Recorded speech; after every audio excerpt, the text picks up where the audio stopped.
Albert, what are you doing all day in a cave? Oh, I know. You're waiting for the next broadcast of Lord Blood-Rah's nerve-wracking theater.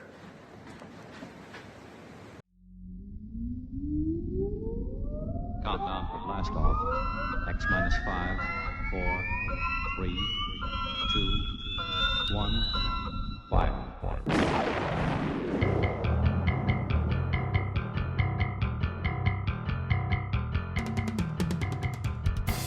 Welcome to Lord Blood-Rah's nerve-wracking theater.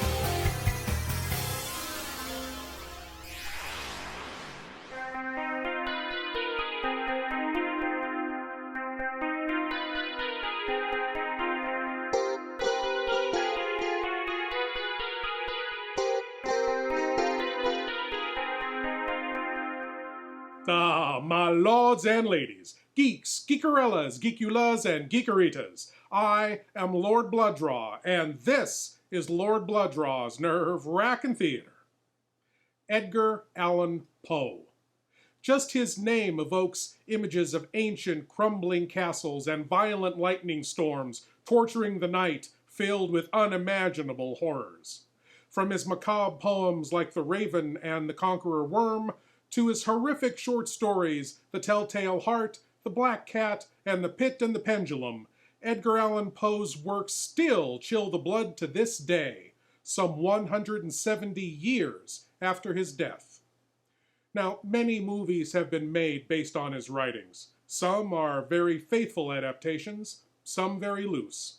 And some just take bits and pieces from this story and that, string them together, and just run with it. Ha ha! Like tonight's film. Tonight, from 1963, it's the Spanish-Italian Edgar Allan Poe potpourri, The Blancheville Monster. Ha ha! Let's jump right into this pool of ghastly goodies and grisly goings-on. Ha ha! Without further ado, I give to you The Blancheville Monster.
home at last. My exile is ended. As exiles go, I'd say yours was rather pleasant, don't you think so? And besides, if your brother hadn't forced you to stay in college, who would have helped me with my French lessons? As soon as I see Rodrigo, I'm going to give him a big kiss of gratitude. You talk to the Count as if you were an old friend. Of course he's an old friend. Emily and I read Rodrigue's letters together. He's a fascinating man. I'm almost in love with him. Emily, did my sister have you read the letters I wrote her? But of course. And we also read between the lines, didn't we?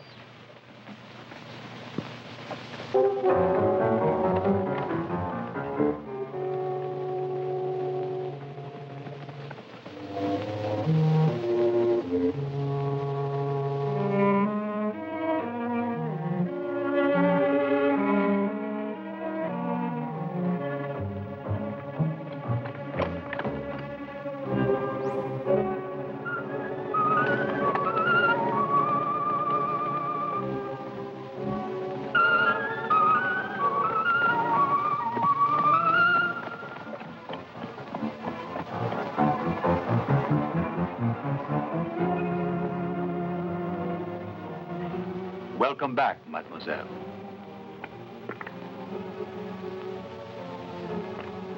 But who are you? I'm Alistair, the new butler. And where's Joseph? I wouldn't know, mademoiselle. This way, please. I hope your brother isn't put out by our unexpected arrival. Nonsense. He'll love you.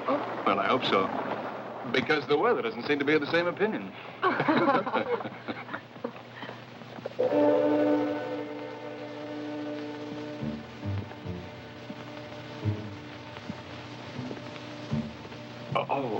Thank you.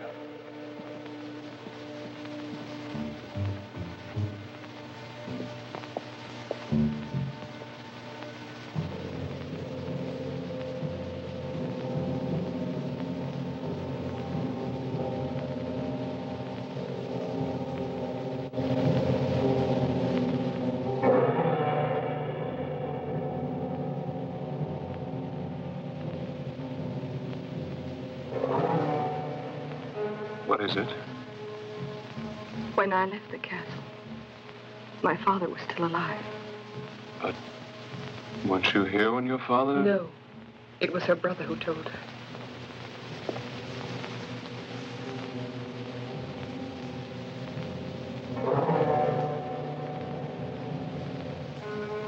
Rodrigue! My dearest. Oh, Rodrigue. Oh, I've missed you so much. I missed you too, Emily. When you left, you were only a child, and now... I'm a woman. I'm 21 now. And I don't have to answer to anyone for my actions. But I'll always be grateful to you, Rodrigue. There's still a week to your birthday. And until then, your life belongs to me. Oh, excuse me. My brother Rodrigue, me lord, Alice and John Taylor. How do you do, sir? Alice was my closest friend in college. Oh, I know. You were mentioned in every letter. My brother arrived in London to take me back home to New York, and Instead, Emily convinced us both to come to Brittany. she insisted so much that I wanted Alice to help me blow out the candles on my birthday cake. Oh, that reminds me, I must tell Dorothea. Dorothea is no longer with us. She was very old. She's gone, too. But we have other servants, my dear. Alistair. Dinner will be served soon. Perhaps our guests would like to freshen up a bit. My lord? Accompany Miss and Mr. Taylor to their rooms. We'll see you later.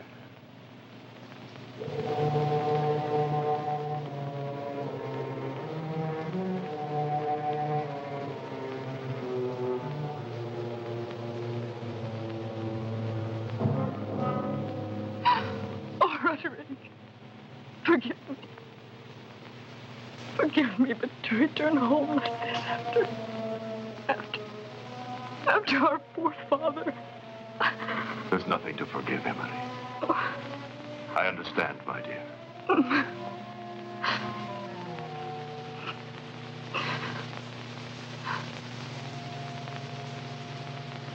Who is she?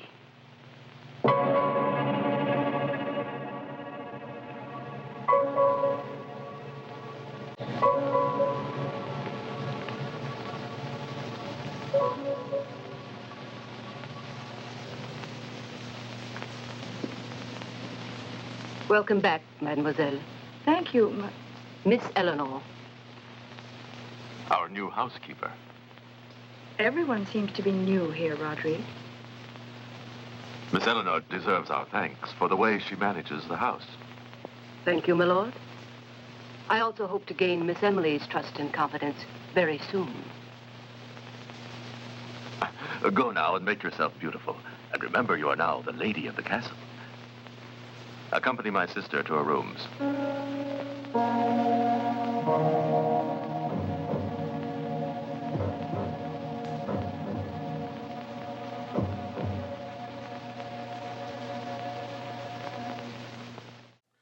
Well, it looks like the old homestead just ain't the same anymore.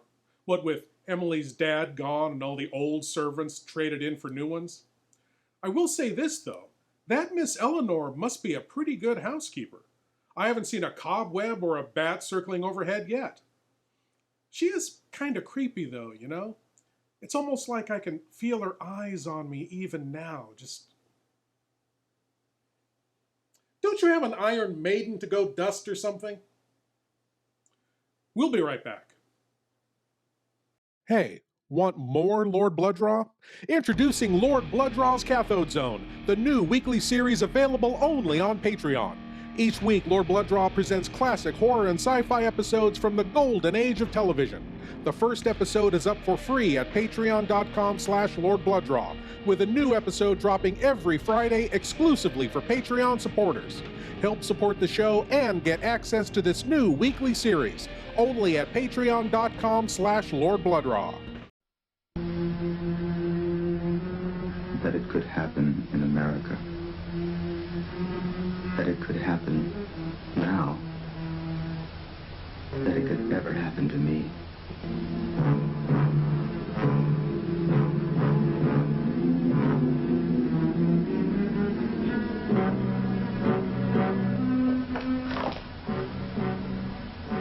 Another murder tonight. At Watergate. My apartment.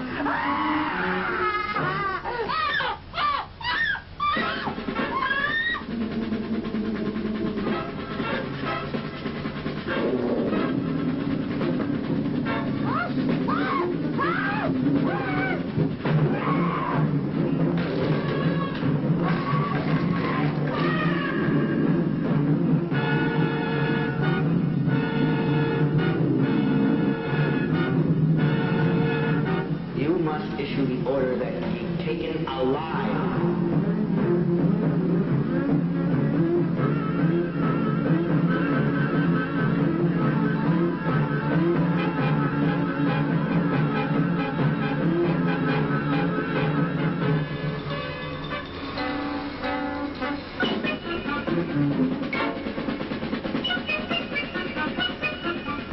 The moon hasn't risen yet. Put a guard on me.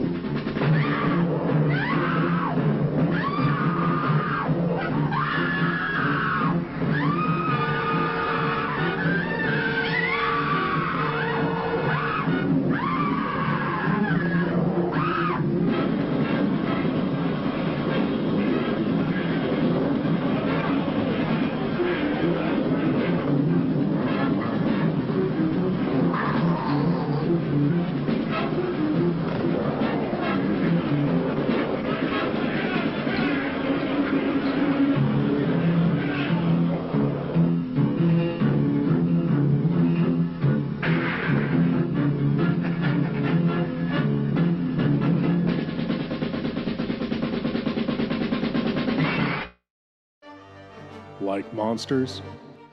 Like horror? Like sci-fi? You'll love Maniac Monster Designs. Stickers, enamel pins, patches, magnets, tees, pillows. Maniac Monster Designs for everything retro, spooky, and fun. You'll find Maniac Monster Designs on eBay, Facebook, Instagram, and at maniacmonsters.com. Now you can have cool monster designs anytime, anywhere with Maniac Monster Designs. As we return to the Blancheville monster, Roderick retreats to the music room to indulge in a little smooth jazz before dinner time. She's still there, isn't she?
Someday I hope you'll visit my country.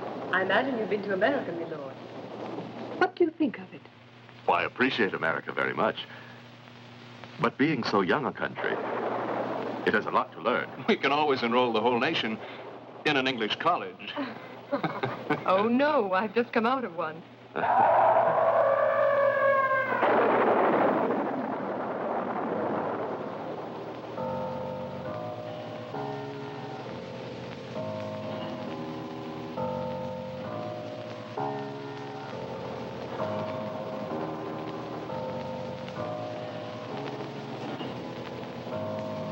Did you hear that?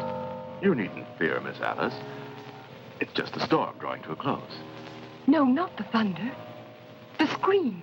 It seemed like a scream to me, too. Like a... Emily, perhaps you're mistaken. It was more like the sound of a dog howling. That was probably it. Just a dog. Of course, our peasants have many of them. By tomorrow, you'll be accustomed to the countryside that surrounds this old castle.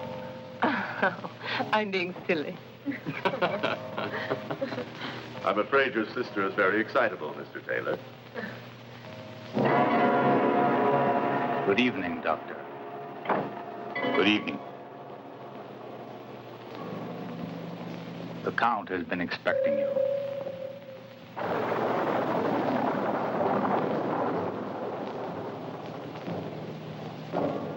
You must all be tired from your long journey. It's quite late, and you best get some rest. I'm not at all tired. In college, you were already in bed at this hour.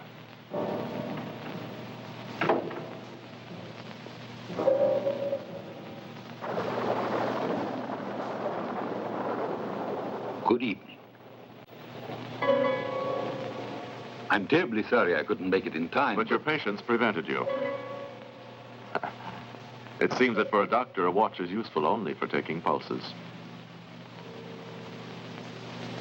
If you think you're staring at my sister, you're mistaken. I didn't realize I was staring. I immediately recognized you from the description your brother gave me. I'm honored, mademoiselle. Dr. LaRouche. In only a few months, he has gained all my esteem and trust. Alice and John Taylor. And Dr. Burchell? The old doctor had taken care of 3 generations of de Blancheville, but was too old for the 4th. Shall we go? I wouldn't forgive myself if the beauty of our lovely Miss Alice were to suffer for lack of rest. You're making me blush, my lord. My name is Rodrigue. I'll accompany you to your rooms. Wait for me here. I must beat you at chess. Miss Eleanor. Yes? Thank you, sir. You're very kind. I'd appreciate it. If you wouldn't mind, keeping me company.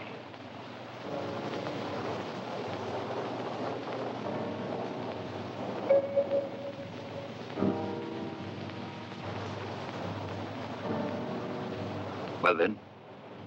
Nothing. I'm not sure I like the way you've been behaving. And now his sister's here with those other 2. You entered into this, and you'll have to find a way out. If you can. You! I'm warning you, shall he come in now and see you like this, it will all be over for the 2 of us. Where is it?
My lords and ladies, take a tip from your old friend Lord Blood-Rah.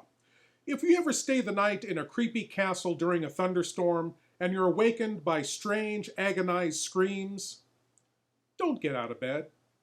Don't go looking for whoever or whatever is screaming, and if you do not open doors without knocking first.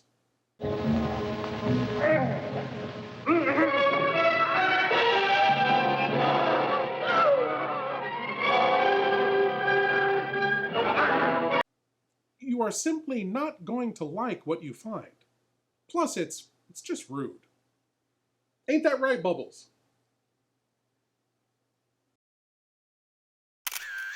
This is Lord Blood-Rah. This is a Lord Blood-Rah t-shirt. These are Lord Blood-Rah DVDs. These are Lord Blood-Rah patches, buttons, and enamel pins. And this is where you can get all of these. We now return you to your lives already in progress.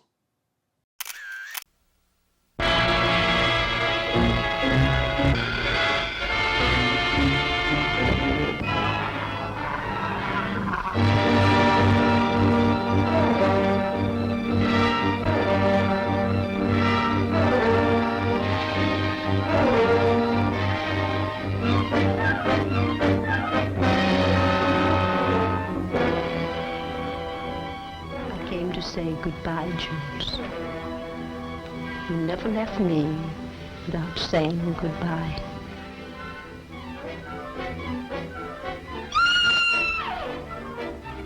No clues, no fingerprints, no motive, nothing. But surely if a man was choked to death, there would be imprints on his throat. Why in the world do you stay in this place?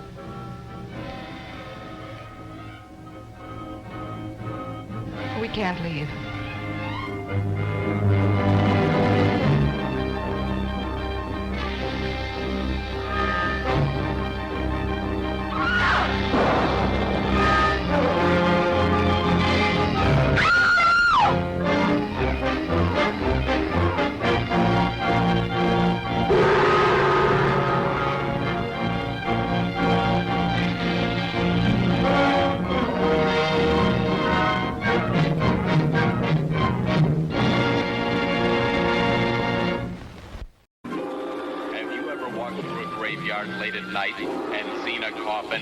Have you ever thought what it would be like to see a person's head amputated? Think of things so horrible that the human mind cannot imagine them. See all this and more when you see on stage, in person, that crazy mixed up Dr. Evil and his terrors of the unknown. Unlike anything that you ever seen or heard of in the past. Hideous creatures from beyond the grave. Leave the stage and grab girls right out of their seats. Girls, do not come alone. Bring your boyfriend to protect you when the lights go out. You may find a live snake or rat under your seat. A real dead body is given away to some lucky person at every performance. Also, in person, the Mummy and King Kong, famous Hollywood gorilla, real and alive. Plus, on the screen, 2 horrific motion pictures. Dr. Evil and his terrors of the unknown. Plus 2 horrific pictures.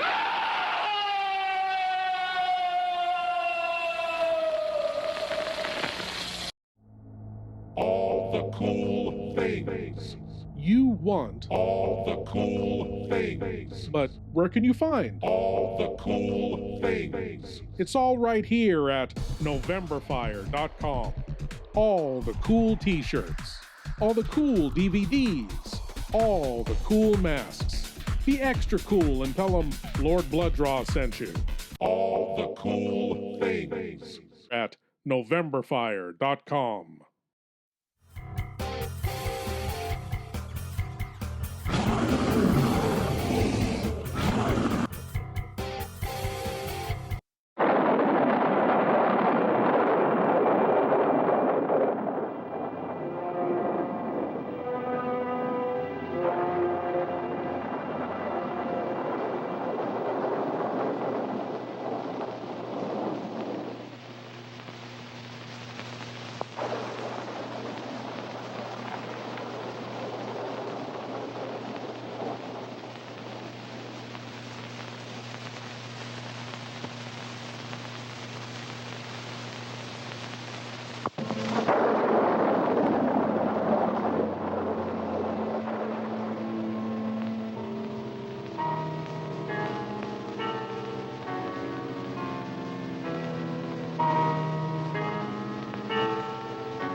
What is it?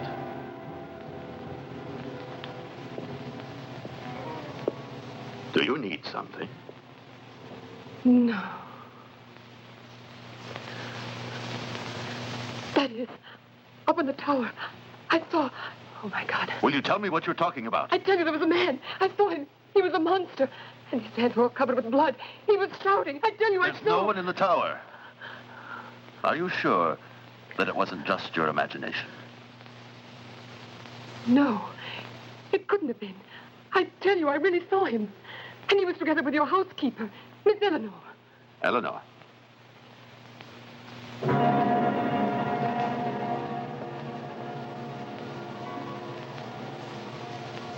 We can go up together. Are you afraid? No. I'll go.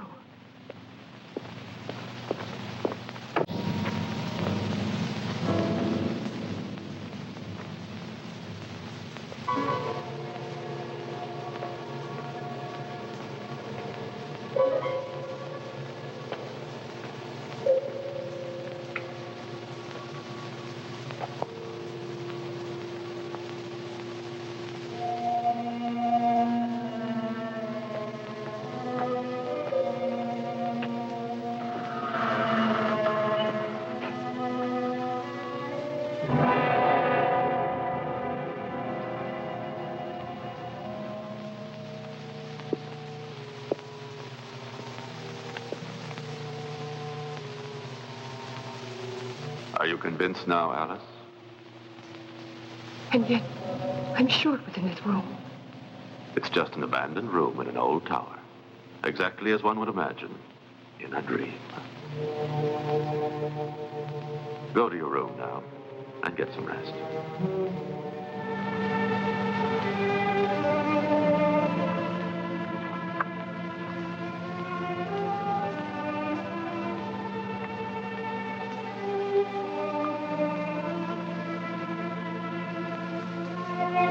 Come on.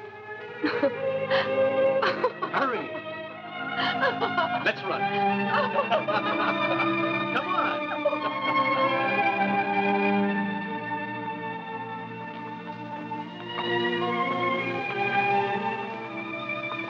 There was a terrible fire, and the old abbey was completely destroyed. And Emily's father died. Yes. How strange. Was he anything at all like Rodrigue? I wouldn't know.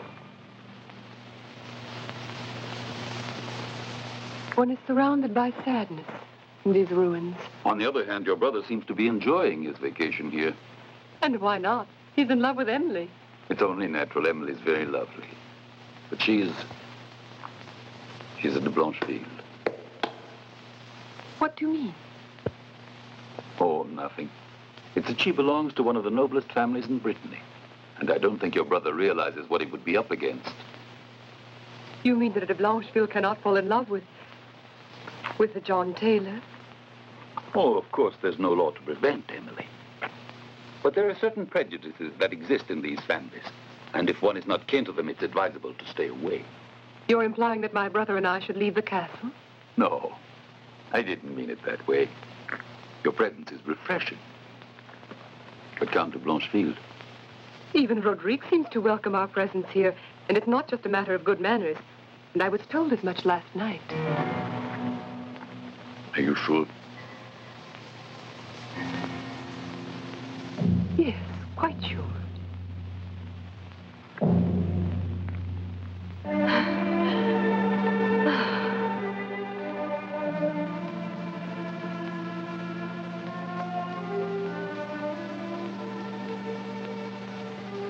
Oh, John. I love you, Emily.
You know, after that long walk, I'm starving. Oh, here in the castle, John, it is said that one is not allowed to be actually starving. At most, we will admit to being of good appetite. Really? Well, I'll admit to it, then you can double it. Doctor, it's urgent. Excuse me.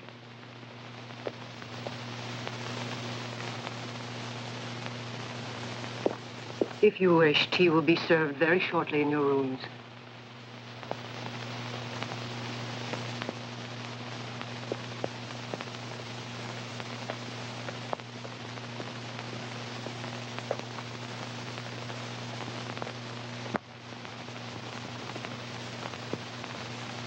I've decided to tell them and stop this pretending.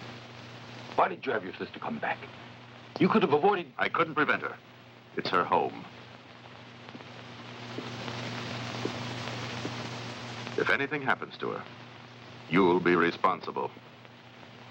Me? You seem to forget I limited myself to giving professional advice and nothing else. Instead, you wouldn't allow me to... Are you accusing me because I wanted to spare his life? I only hope that your show of pity will not compromise us both.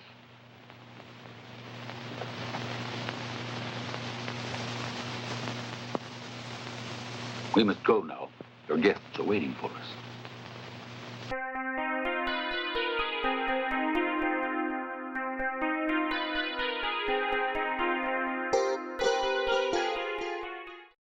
Hey, want more Lord Blood-Rah? Introducing Lord Blood-Rah's Cathode Zone, the new weekly series available only on Patreon. Each week, Lord Blood-Rah presents classic horror and sci-fi episodes from the golden age of television. The first episode is up for free at patreon.com/Lord Blood-Rah, with a new episode dropping every Friday exclusively for Patreon supporters. Help support the show and get access to this new weekly series, only at patreon.com/Lord Blood-Rah. Super Shocker number 1, Dr. Macabre's Frightmare of Movie Monsters. Imagine seeing almost all the screen's scariest monsters alive, in person. Hunchback of Notre Dame, Teenage Frankenstein, Daughter of Dracula, The Fly, a man's body, a fly's head, Rodan, the flying monster, the colossal beast, and more, many more, never here before. Plus, Super Shocker number 2, Spooks A-Poppin', a thrilling new idea in spook shows. We double dare you to see this double header of super monstrous, superhuman, super shockers in person on the stage.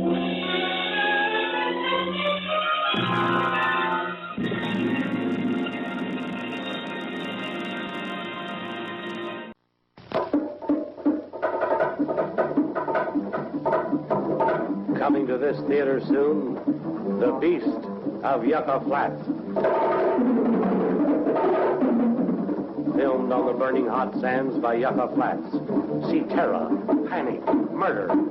See the Cardoza and Francis production of The Beast of Yucca Flats. See a man turn killer. See a woman ravaged. See one of the most exciting movies ever made. See The Beast of Yucca Flats.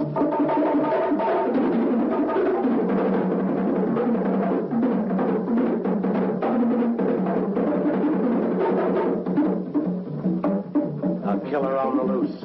Death sweeps across the desert. Panic. A bloodthirsty killer stalks a moonlit desert.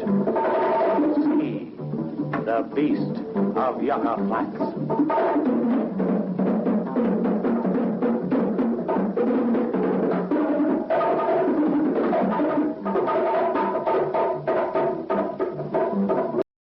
Now back to the Blancheville monster, as Roderick is about to make some horrible, dark confession. You're involved in this somehow, aren't you, Eleanor? Oh, she scampered off. Alice. I need your help. Help? I think you know your brother John and I. We continue. You see, well, John and I... You're a pair of doves. That obvious. I didn't think you were trying to hide it. You mean even Rodriguez aware of it, then? He has eyes.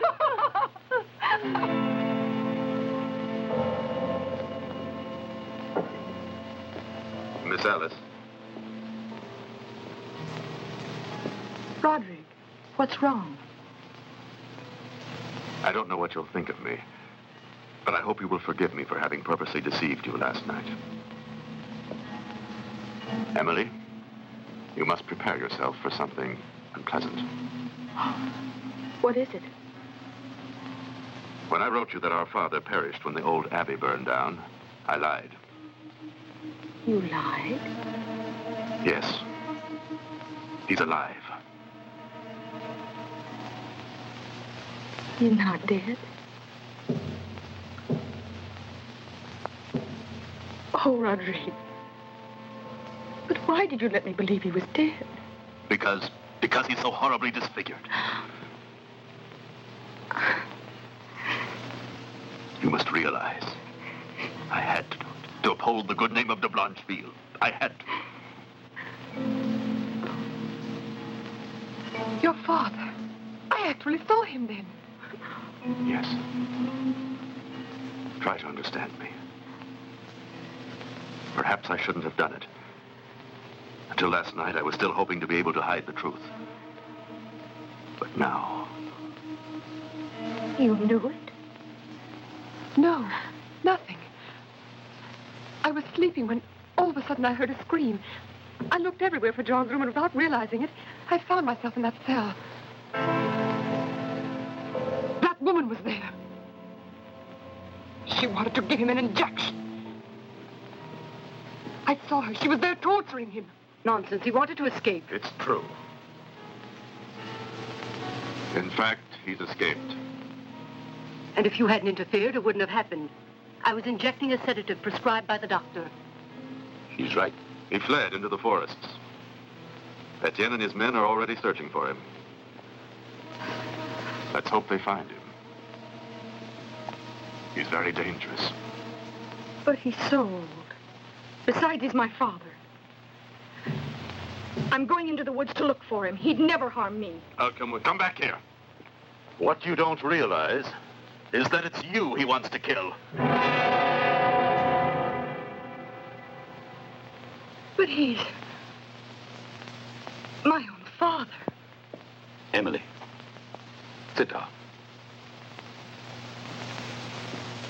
Your brother has something more to explain.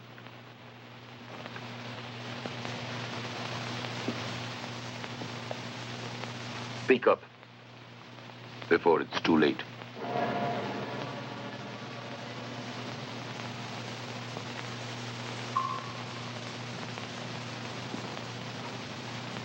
Carved on the headstone of our family tomb, there is an old prophecy that only a warped and distorted mind could believe in.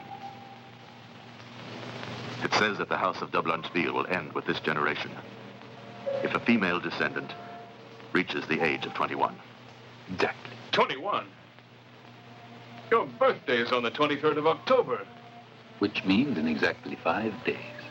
The sign of the scorpion on the clock. Precisely. And my father would do anything to carry out this prophecy.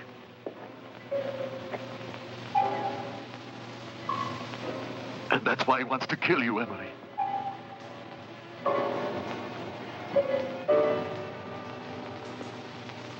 But don't worry. As I have always done, I'll watch over you every moment.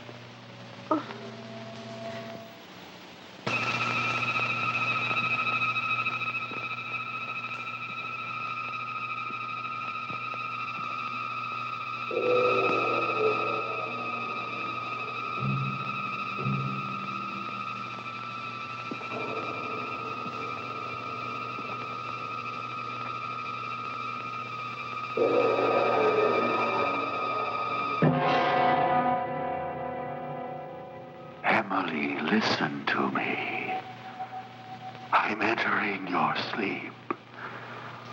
You must obey me. Abandon your will, Emily. Your destiny is now in my hands. You will follow me, Emily, to your tomb, to your death, to die, to die, to die, to die, to die, to die.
Your tomb, Emily. Your tomb. Enter. Do not resist, Emily. Abandon yourself to eternal rest.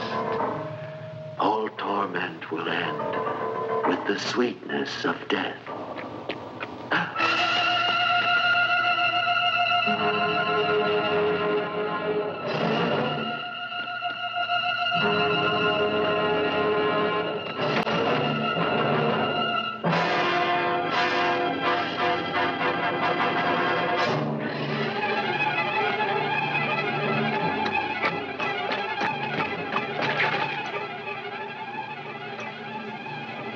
What are you doing here? That's what I'd like to ask you.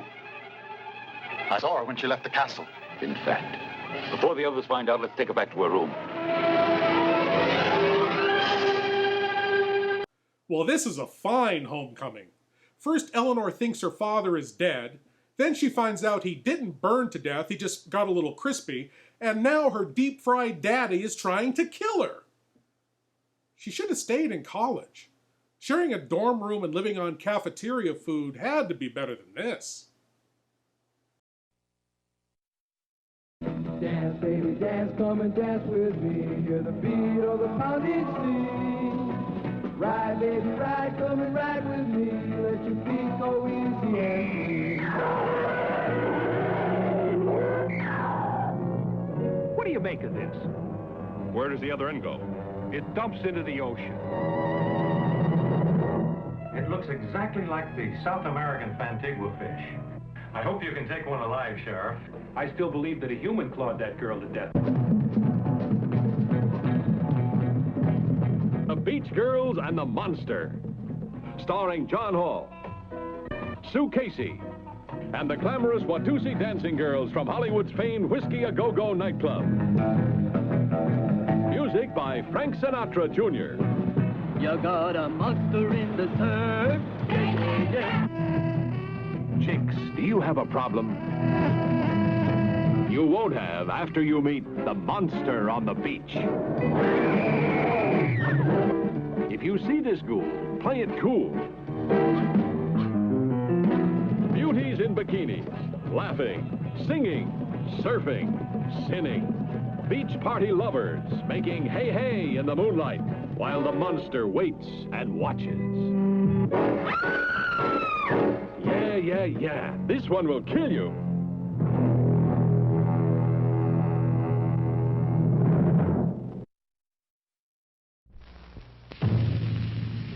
The day of doom is coming. Your blood will turn white. Your face will turn green. Your eyeballs will pop with pressure. Because our doomsday show is the living end. Forge your strength. Take a shot. You're gonna need an awful lot when you see our shocker pictures. So terrifying that it is easier to die than to live. Come if you must, but make your wills. Say your goodbyes, for soon you may be up in the skies. Doomsday is coming.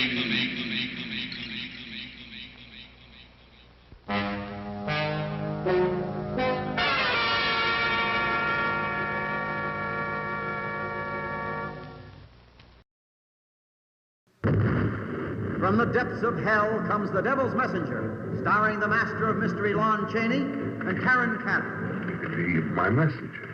You'd have to go back. Up there. No, I can't. I won't go back. You'll deliver that to a Mr. Donald Powell. Don't be afraid of me. The Devil's Messenger delivers gifts from hell, turning man into a ravaging beast. I took a picture of that old farmhouse. There's nobody in the picture. You saw it. Was there anybody in it? No, there wasn't. Somebody has come out of that house, and they're coming toward me.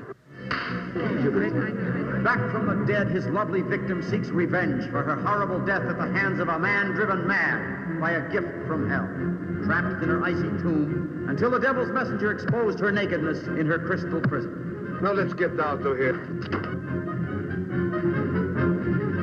She becomes the object of a scientist's lust. His consuming desire for her drives him to commit murder to keep her for himself. Not since Eve received the apple have gifts inflicted such unnatural consequences.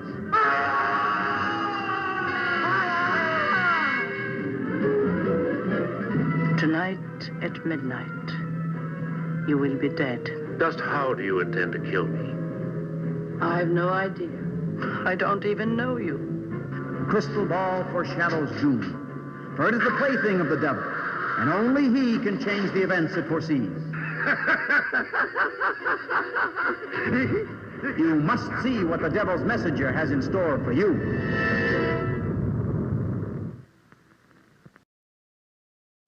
As we return to the Blancheville monster, it's a bright new morning. And frankly, I don't see how that makes anything any better. Have the ladies come down yet? They're in the dining room. Any news? Everything under control, Doctor.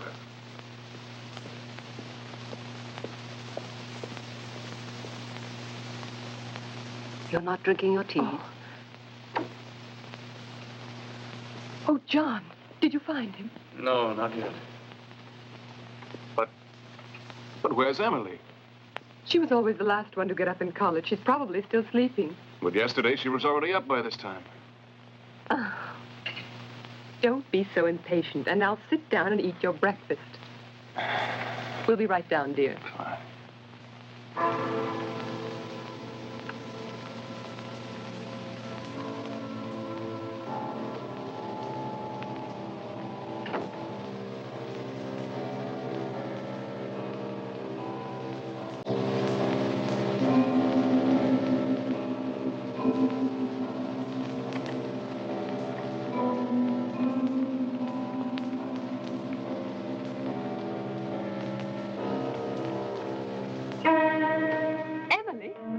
Aren't you coming down? John has been asking for you.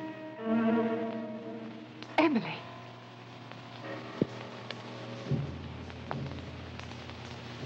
Emily.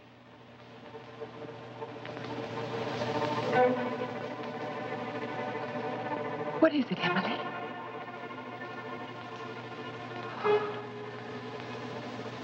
Are you all right?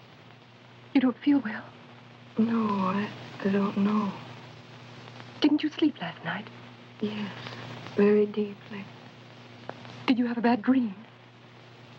I don't know. There's something I don't recall. Last night, Emily, for the love of God, tell me, go on. Last night, you were saying that last night. What did you do last night? Last night? I don't know. I don't know.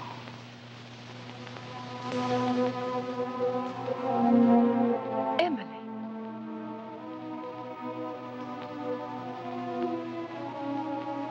Your nightgown. Your slippers are all covered with mud. You went out last night. No, Alice. No. But it rained last night and you went out. Look, your slippers are all dirty. No, it's not possible. I never went out of my room. I'm sure of it. But think, perhaps that's what you're trying to remember. I don't want to remember anything. I mustn't remember anything. Go away.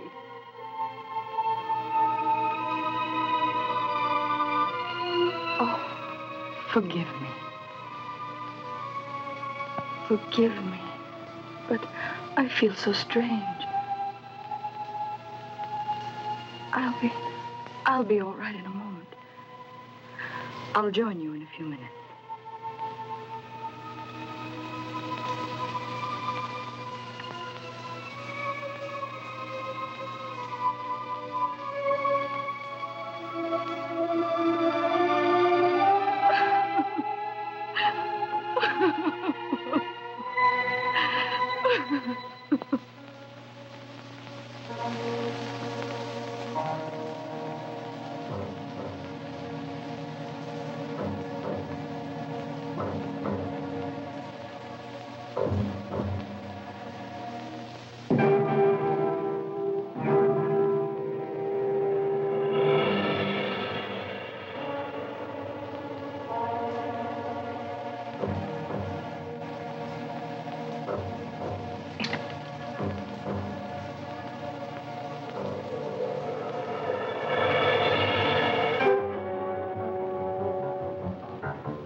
Well, what's your decision? He or I? You must decide. Had I wanted, by now you would have been betrayed.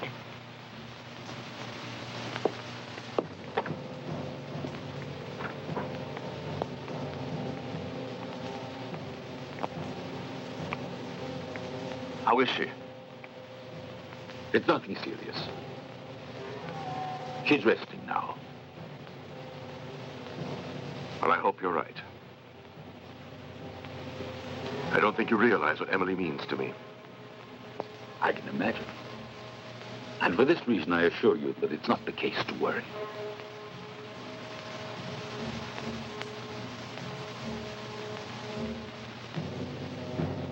Two or 3 days of rest, and she'll be carefree and fit as she was before. Is that everything? You have my word. Well, what was it then? Perhaps she is still overwrought. Or she has fallen in love. Yes, that could be it. The American? Nonsense. Within a few days after Emily's birthday, he will have gone away. You can be sure of that. Does Miss Alice stay?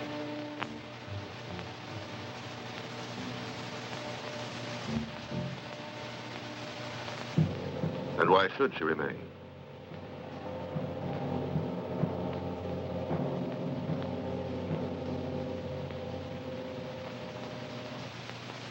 Actually, Many doctors are interested in the study of hypnotism.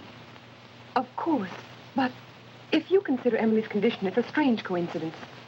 You might have told me sooner. I only found out about it this morning. And then, how could I have told you if you were out all day leaving me alone with Rodrigue? You like Rodrigue, don't you? Yes, very much. If you want my opinion, I don't like him. Nor this miserable castle.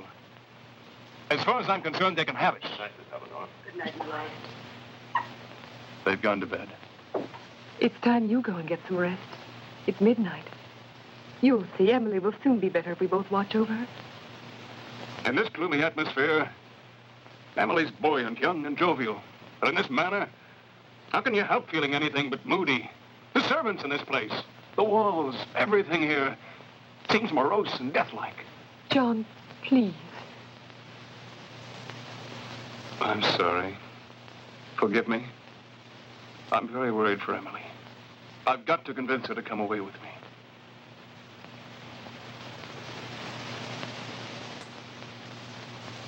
Good night, Alice. John, you'll see. Everything will be all right.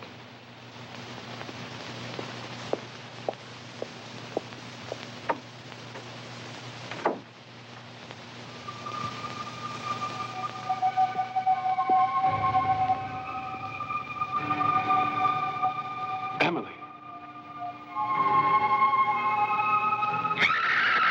Emily! No!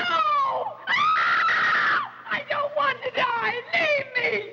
Oh, Emily! No, go away. It's too horrible. No. It's all right. I don't want to What die. happened?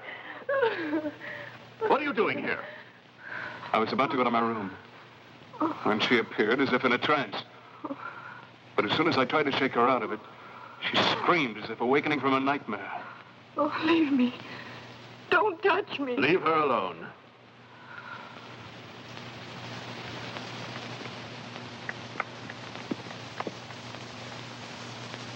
Have someone call the doctor. I want to get to the bottom of this. No. Emily doesn't need any doctors. And much less one like LaRouche. What have you against Dr. LaRouche? John. Nothing definite.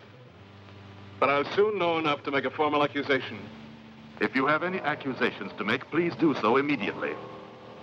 Dr. LaRouche is a gentleman, and I have never had any reason to doubt my faith in him. Oh, I don't know. I just don't trust that guy. I think he has something to do with Emily's flambéed father going off the deep end. And if I could prove what I suspect, I think he's right behind me, isn't he?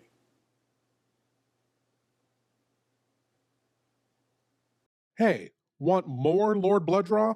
Introducing Lord Blood-Rah's Cathode Zone, the new weekly series available only on Patreon.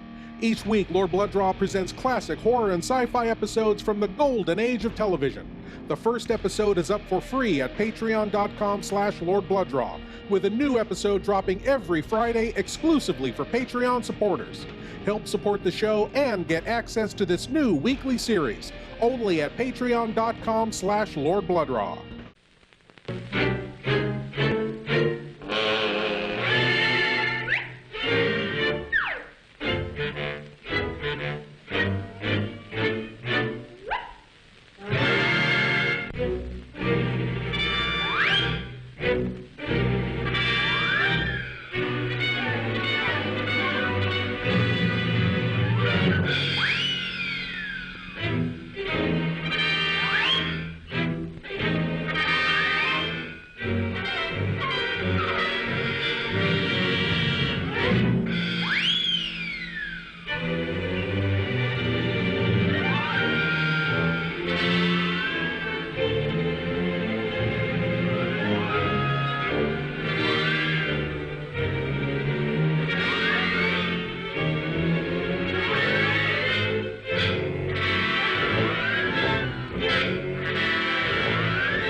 strength, Jesse James. You will need it.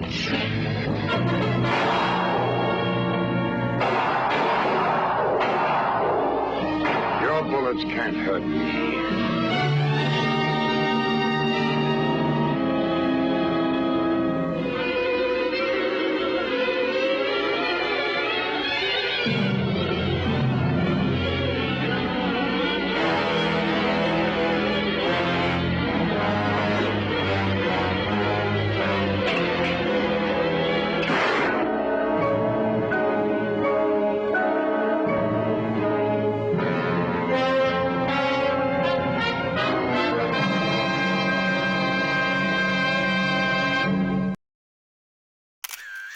This is Lord Blood-Rah.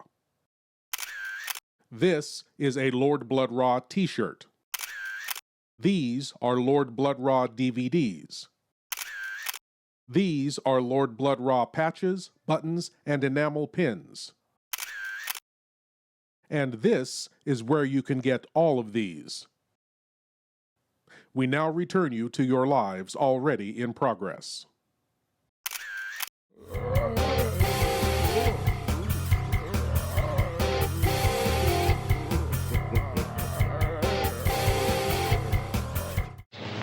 Milord, I am a doctor, and I don't see any reason why my interest in magnetism or hypnotism should need any justification.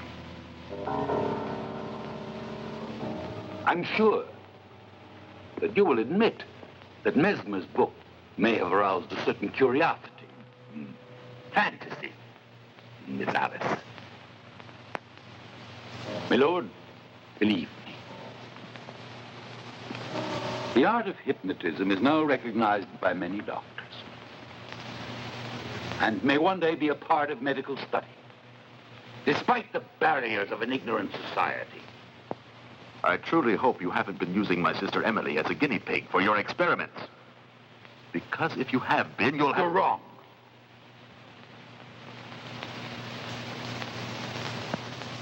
I have no practice whatsoever in hypnotic procedure.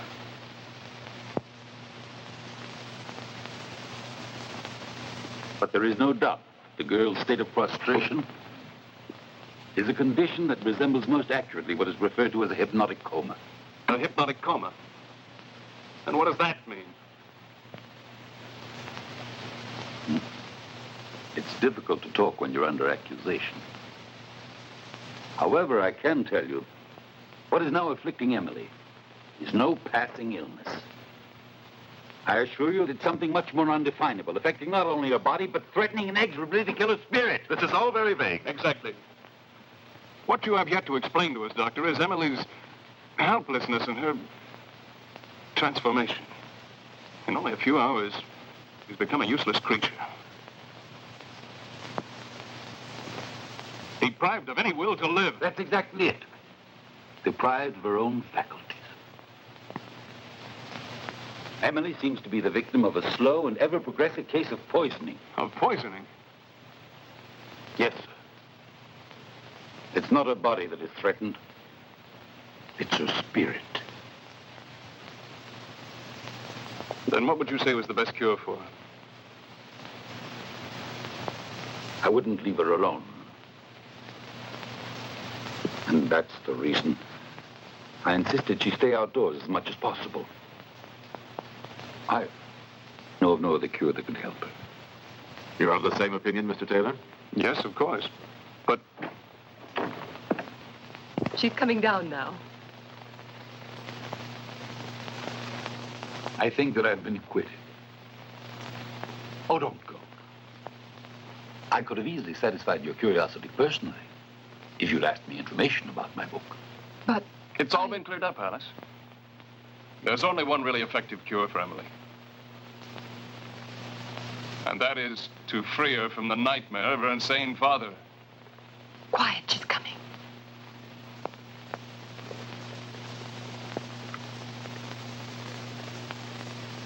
How are you, dear? Much better. Would you like to walk outside in the garden for a while? Yes. Don't go too far. Aren't you coming? No, I'm afraid I've neglected my business these days, and I must take advantage of this moment. With your permission, I'll accompany you. If it pleases you. Very much.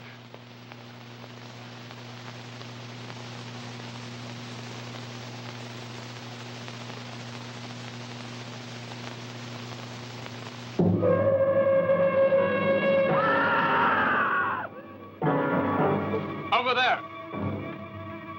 Emily! Emily! There, in the tower. I swear I saw someone move. It must be the old Count. It couldn't be my father. That's absurd. If there is anyone, Rodrigo managed to find him. I doubt it. I'd say it was an accident. Probably a loose block. But it wouldn't fall down unless there was something that... or someone who... The castle is very old. But still, it seemed to me there was a shadow moving about. Where's Alistair? John? I sent him to make a purchase. Do you need anything? No, thank you. Nothing. There's no one. I went all the way to the top, but I couldn't find a trace. I thought so. You're out of danger now. Isn't that so, my lord? There's no danger. Would you like to continue your walk or go back indoors? No. I feel safe being near John. As you wish.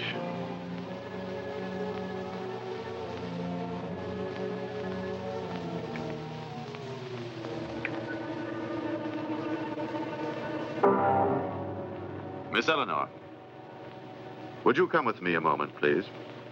We will have to repair this wing.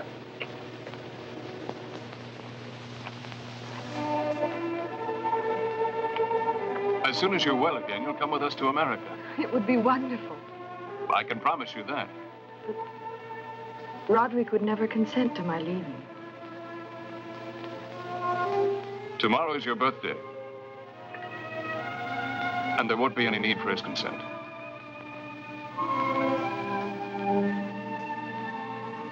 And if you are in love with me. Oh, John, do you doubt it?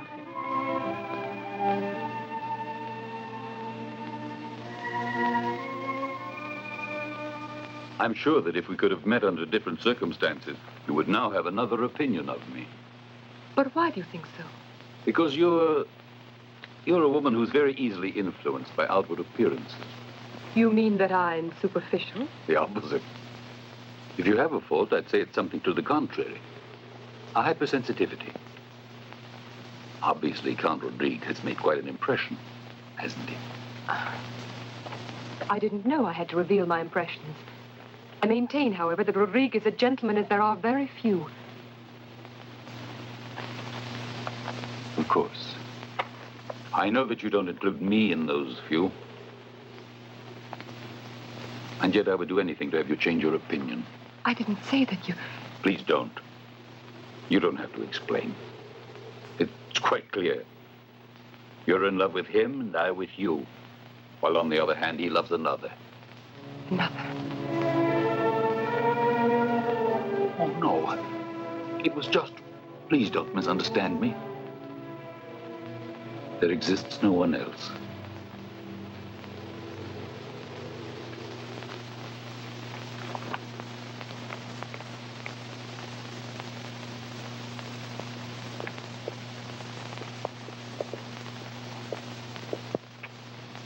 I carried out your orders, Miss Eleanor. Open! Open, hurry!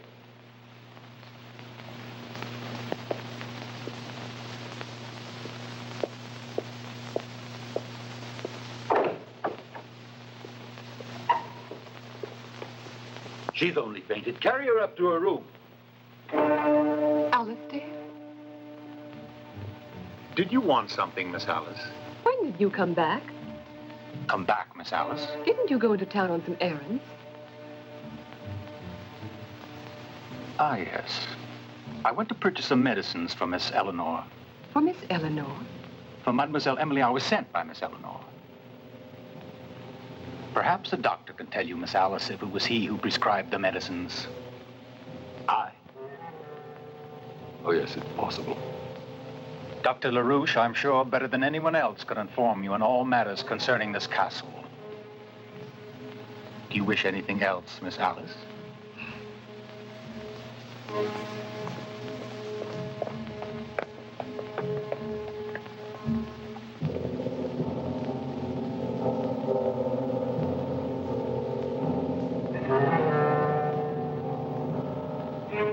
If I didn't know any better, and I don't, I'd think something shady is going on here. Don't you have anything better to do than hang around here all day? Ah, that's better. We'll be right back.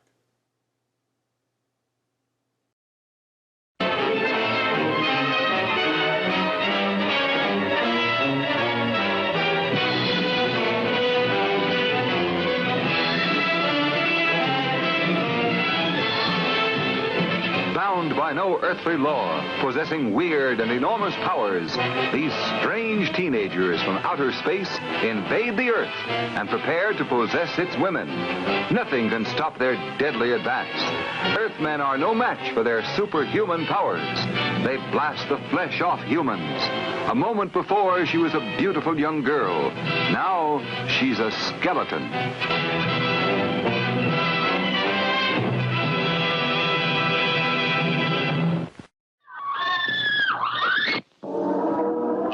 The depths of darkness rises Garganta, the true king of monsters. He's on his way, alive, in person, to scare the yell out of you. Garganta on the stage in Dr. Siltini's giant triple Scream Show for the first time on any stage. The stage show that brought you the Frankenstein monster in person now brings you direct from Hollywood, Garganta, the giant gorilla of the universe, alive and in person, in a 3-hour performance filled with more chills, thrills, laughs than you ever experienced in this century. It is engrossing, exciting, fascinating, filled with tense climaxes, gripping scenes, beautiful starlets. Yes, it's Garganta, this wild, inhuman menace, this 782 pounds of dynamite that makes Kong the gorilla look like a monkey. And that's not all. During the dark seance when all the lights are dim, ghosts, spirits, and vampires descend into the audience, you may find yourself holding a ghost, your girl, or someone else's girl. So watch out when the lights go out. But as Mae West would say, it'll separate the men from the boys. In New York, Chicago, Los Angeles, critics have proclaimed this stage attraction to be the show you must not miss. Even though it's a stage presentation to send you home in frantic flight, there are also some very eye-appealing scenes created by these beautiful Hollywood starlets in gorgeous costumes designed by Adrian. Yes, it's a stage show for everyone. But those of you under 16, please be accompanied by an adult. Not only because of what takes place during the performance in the dark seance, but the adult may be afraid to walk home alone. Now is your first and only chance to see, in person, on stage, and alive, Garganta, the giant gorilla of the universe. Watch for it. Remember the time, the place, and the date to see Garganta, alive and in person.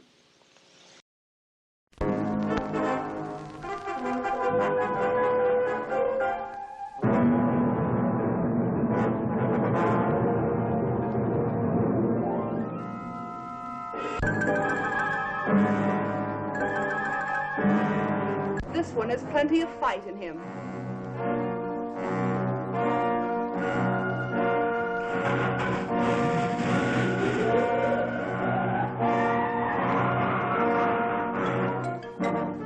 Never before has man been transformed into such hideous proportions. Never have teenage girls been subjected to the terrifying ordeal in the fantastic room of torture.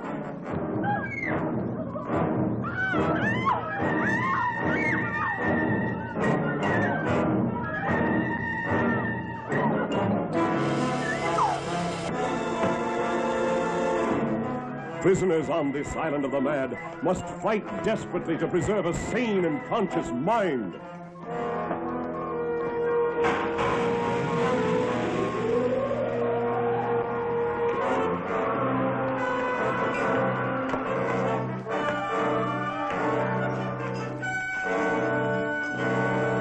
This strange and powerful story has been acclaimed as the most terrifying of all time, as it bursts forth the unequaled horror of an island of monsters created by a human beast. As we return to the Blancheville monster, Emily is still sick, the doctor is still untrustworthy, and Eleanor is still creepy.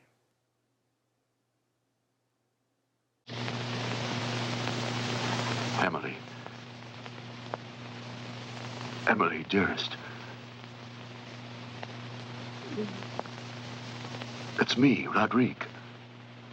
Emily. She's coming too. She shouldn't have gone out. You forget she was frightened.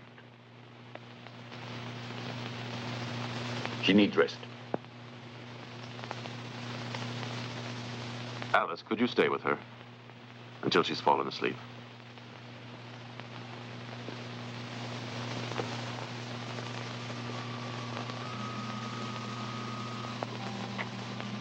Emily. My dear. What is it? Tell me. I'm afraid. I'm afraid.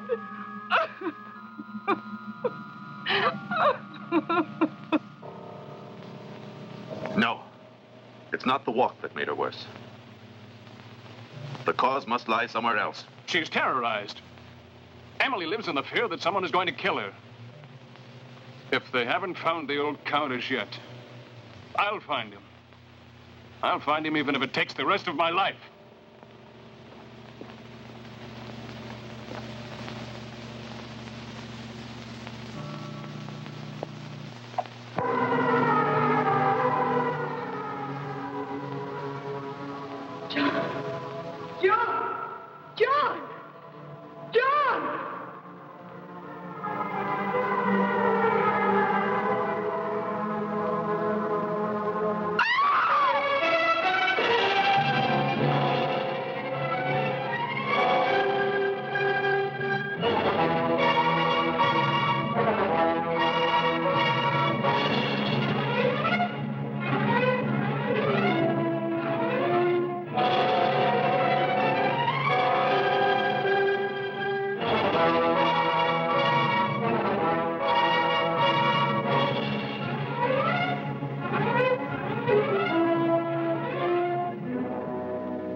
Oh, darling. Darling. Emily. Emily! John! John! John! Emily!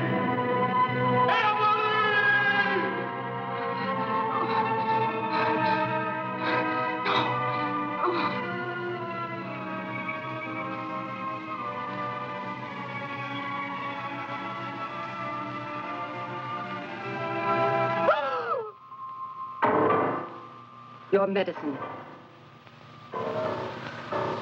Drink it. Drink it, I said. No!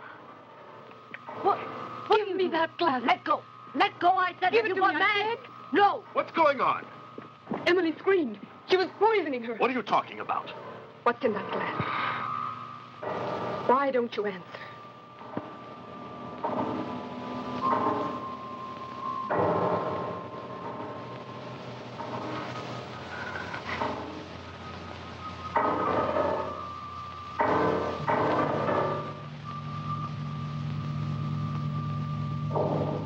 If you can't trust me, then why don't you give it to her? 10 drops.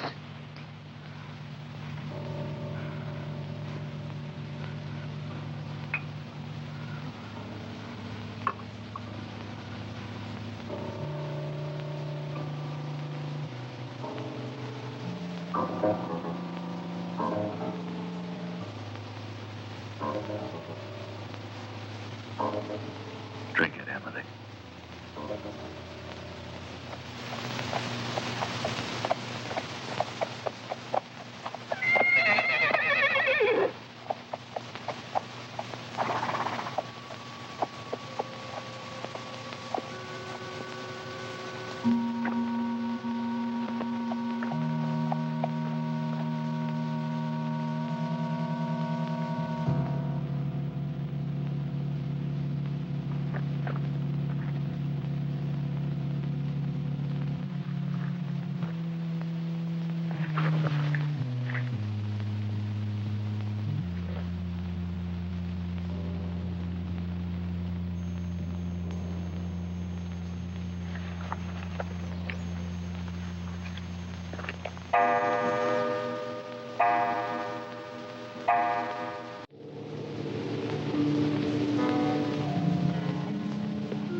Emily.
Enter, Emily. You have reached eternal rest. Enter. You are dead, Emily. You are dead.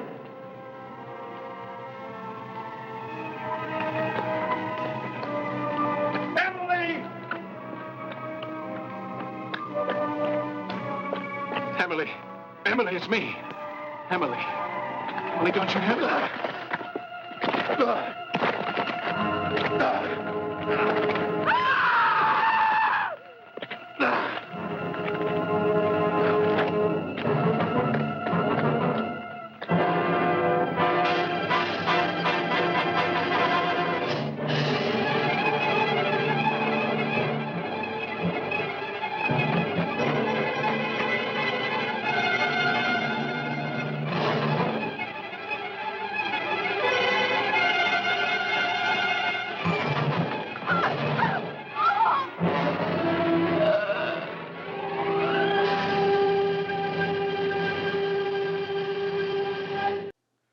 Poor Emily's having a really rough time there.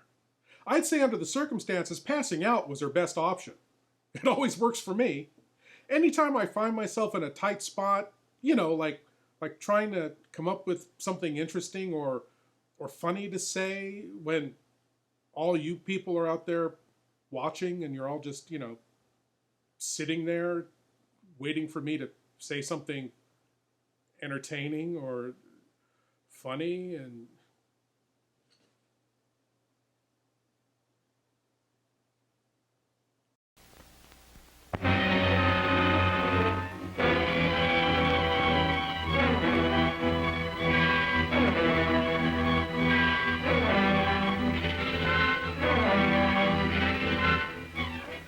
I feel myself going back to the animal instinct. I lock myself in there with him, fearing that I might do something terrible.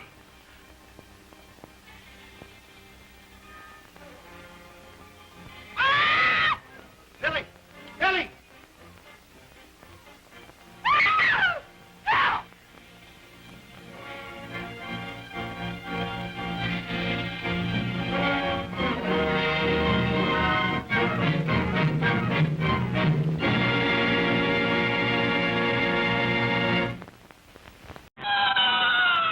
You are invited to join the Banshees, the werewolves,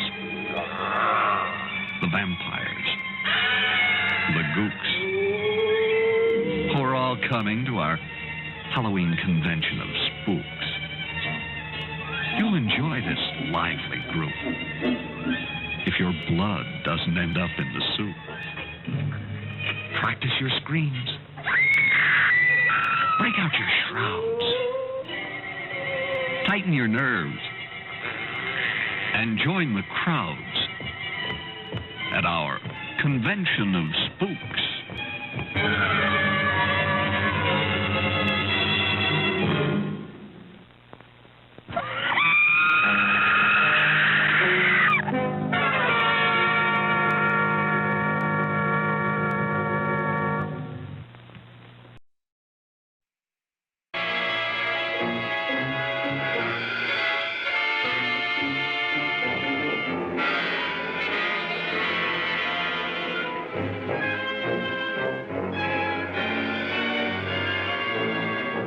Have you ever been kissed by a woman like this?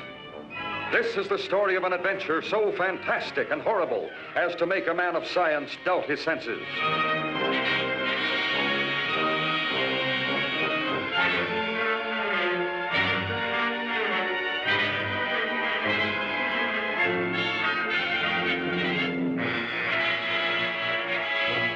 See the dance of destruction as Tarantula entices men to a strange fate.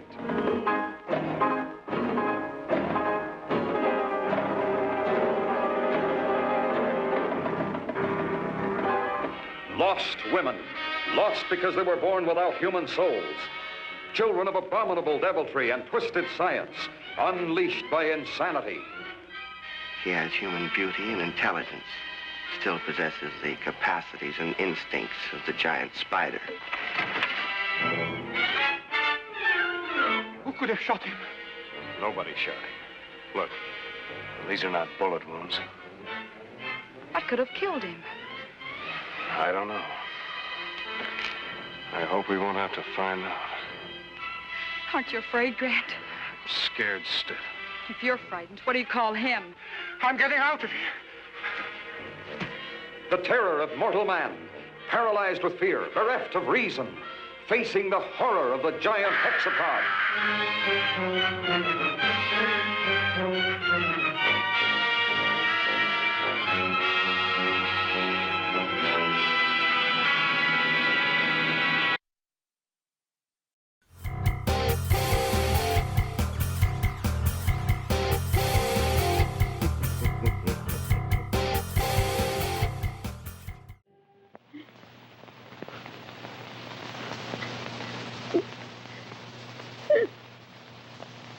Why are you crying? Nothing, miss. It's just when I think that Emil is 21 today. I saw her born, you know. Yes, of course. And this is her favorite cake. Yes, that's why Count Rodrigue asked you to come here, Dorte. Thank you.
What is it? It's the American. He's been badly wounded.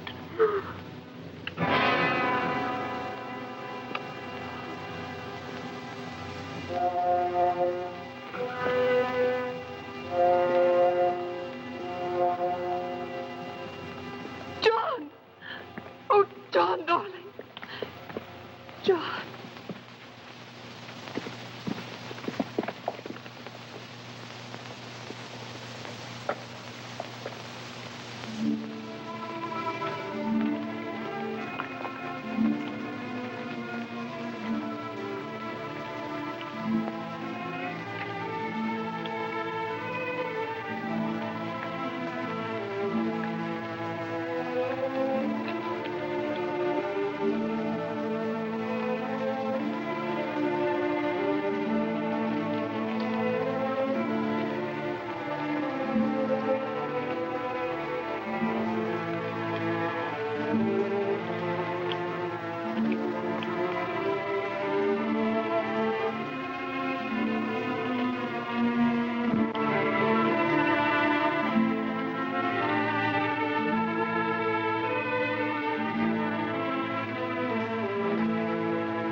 The Lord our God is merciful and just.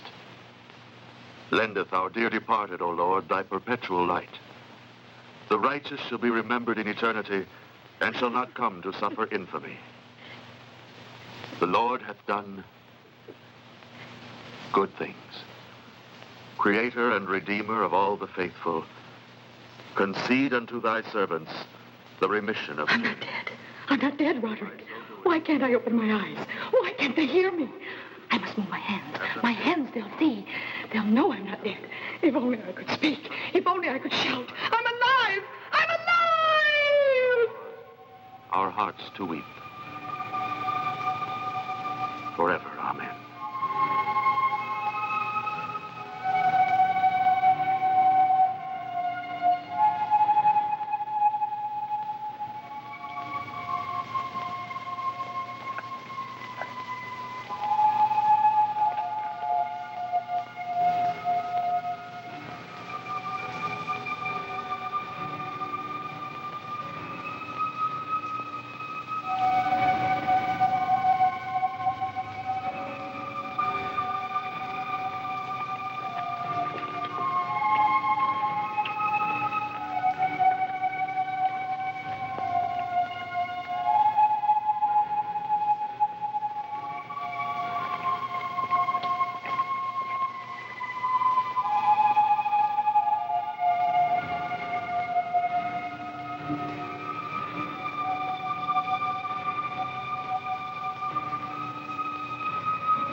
Where did they take me?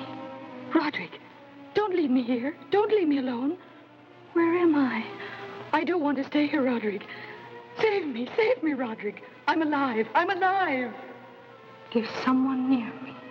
Take me away. Take me away. I'm alive. Don't you hear me? I'm alive. I'm alive. I don't want to stay here. You can't leave me here. Take me away. I don't want to die. I don't want to die. I'm alive. I'm alive. Oh, don't abandon me. I beg of you. Please, Please don't leave me. I beg of you. I'm afraid. Don't leave me. I'm afraid. I'm afraid.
Assume the position and open your minds wide.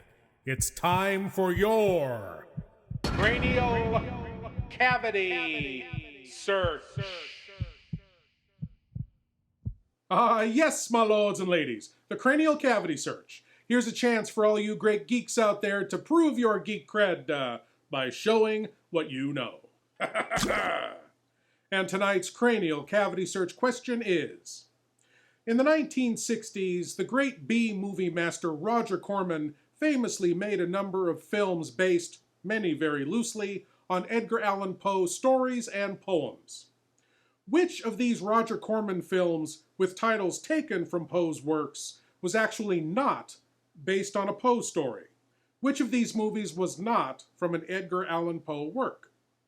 A. The Mask of the Red Death. B. The Premature Burial. C. The Haunted Palace. Or D. The Raven. Which of these Roger Corman films was not based on an actual Edgar Allan Poe work? We'll find out after these messages, which are based on absolutely nothing.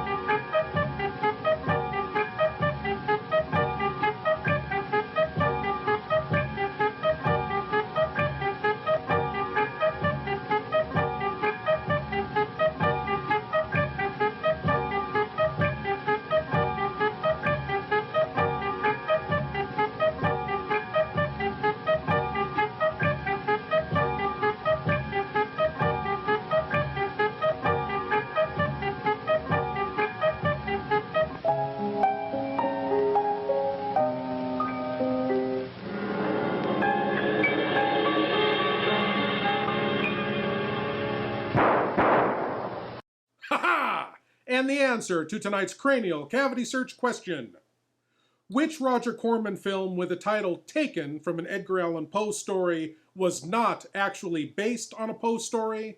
It was C. The Haunted Palace.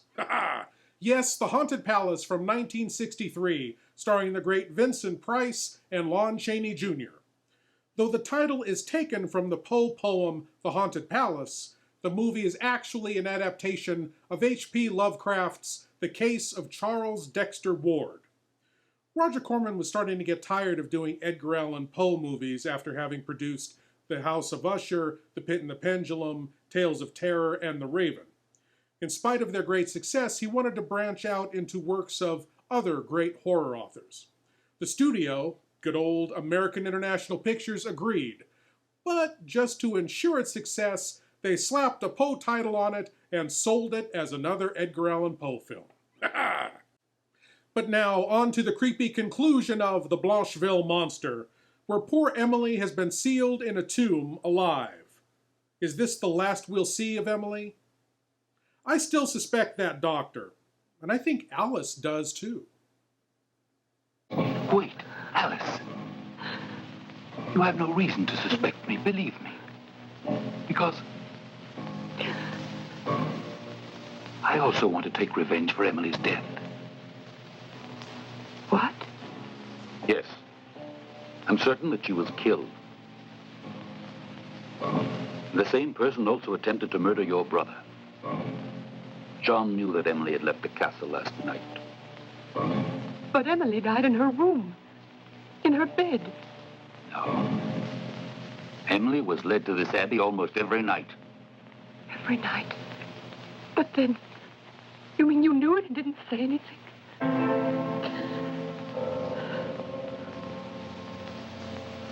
And yet, by not saying anything, I was hoping to make the murderer fall into my hands. Emily should never have returned to the castle. For a curse has befallen the house of the Blancheville. And the first victim of this mystery was Dr. Burchell, my predecessor and close friend.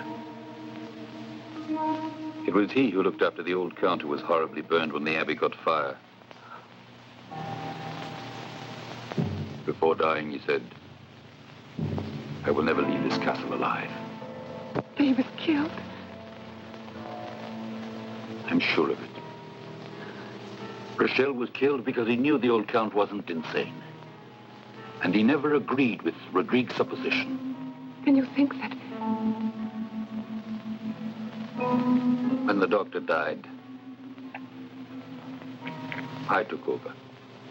And you arrived with Emily. I had to act quickly. But I was allowed to see the old lord only on rare occasions. Never alone. But I convinced Rodrigue to engage the help of a nurse, a woman in whom I had absolute faith. Miss Eleanor. Yes. But unfortunately, she too is under his hypnotic spell. I will never believe that. There. A hand.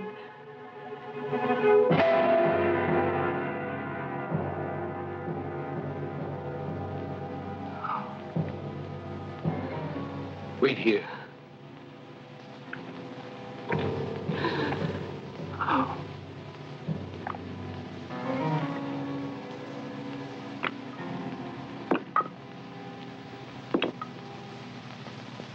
The Comte de Blancheville. God have mercy.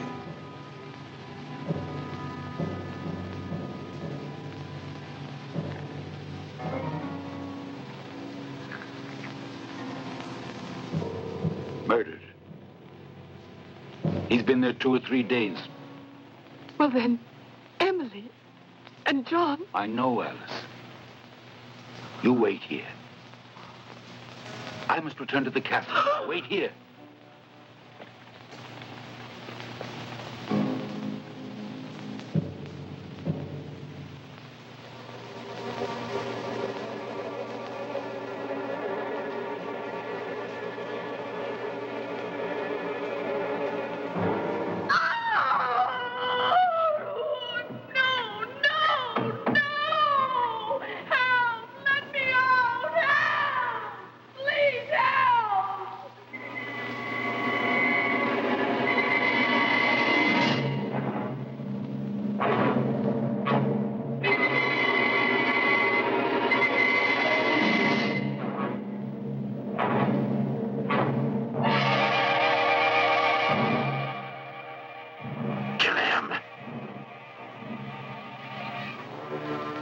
What are you waiting for? He knows that he will die. No. You know there's no reason why he should die. Believe me, it isn't necessary that he be killed. He doesn't know you. He knows, and he will die. He saw Alistair, and he knows, I tell you. And now he'll die. The knife! No, you will not kill again. Get back! Get back, I tell you! You'll die, too.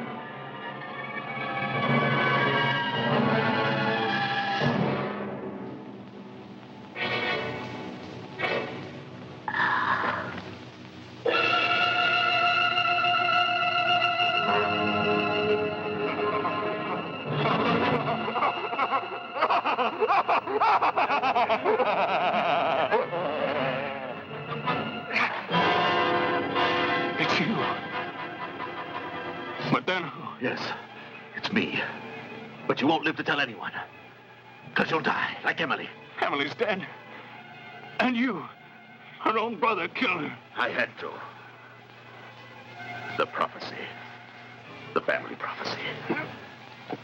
I didn't want to do it.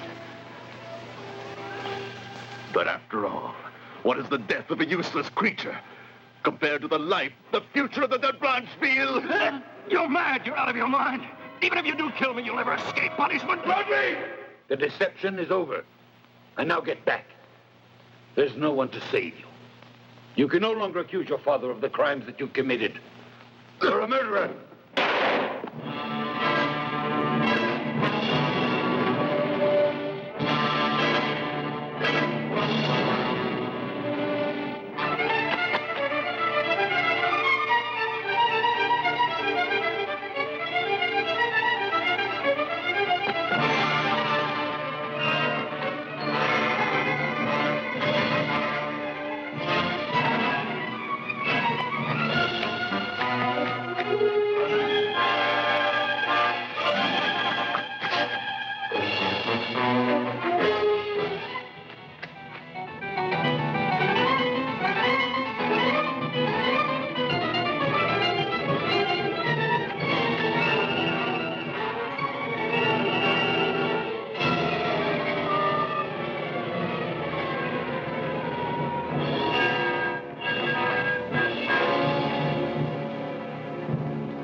Emily. No, it can't possibly be. Come back, Roderick. But you're dead. No, Roderick. It was you. I know. Go away. Wait, wait! Go away!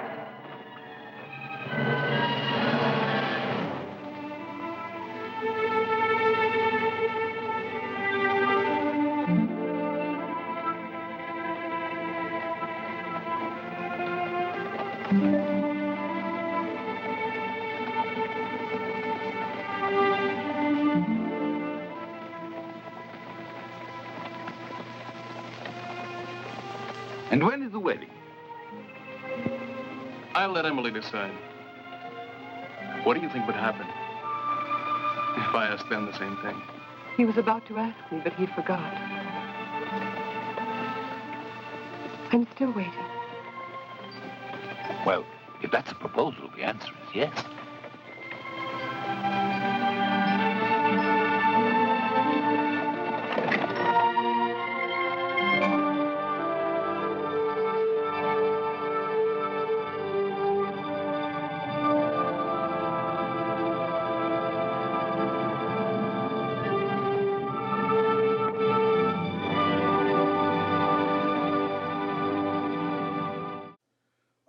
Okay, I guess I owe the doc an apology.